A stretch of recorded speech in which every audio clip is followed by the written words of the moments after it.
আমি first biscuit আৰু বিস্কুটৰ পৰা ক্ৰীমখিনি এক্সট্ৰা কৰি ল'লোঁ, চাব পাৰে।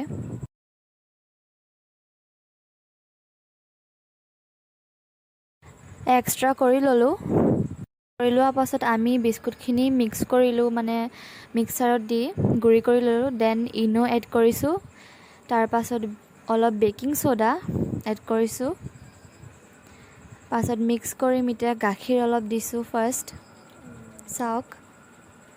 দেন আৰু অলপ দিম গাখীৰ, যাতে ভালকৈ মিক্স হয়। তেনেকৈ দি যাব, যিমানখিনি মানে দিব লাগে আপোনালোকৰ জোখত দি দিব। ভালকৈ মিক্স কৰি দিব গোটেইখিনি। তাৰপাছত এটা ষ্টীলৰ বাচন ল'ব। দেন তাতে ৰিফাইন তেল গোটেইটোতে ঘঁহি দিব। তাৰপাছত গোটেইখিনি মিক্সখিনি তাতে দি দিলে হৈ যাব। দেন আমি এতিয়া গেছত পেন ৰাখিছোঁ। পেনৰ ওপৰত গেছৰ ষ্টেণ্ড, দেন বাতিটো ৰাখি দিছোঁ। তাৰপাছত প্লেটেদি ঢাকি দিছোঁ। এয়া আমাৰ কেক ৰেডি হৈ গ'ল। তাৰপাছত মই যোনখিনি ক্ৰীমখিনি এক্সট্ৰা কৰিছিলোঁ সেইখিনি মিক্স কৰি মই চকলেট বনাই মই কেকটোৰ ওপৰত দিছোঁ, চাব পাৰে।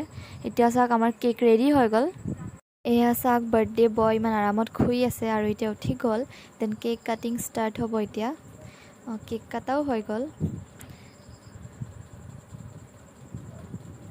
দেন ধুনীয়াকৈ আমাৰ ছাৰপ্ৰাইজটো হৈ গ'ল। আপোনালোকে বিচাৰিলে আপোনালোকেও এনেকৈ বনাই খাব পাৰে।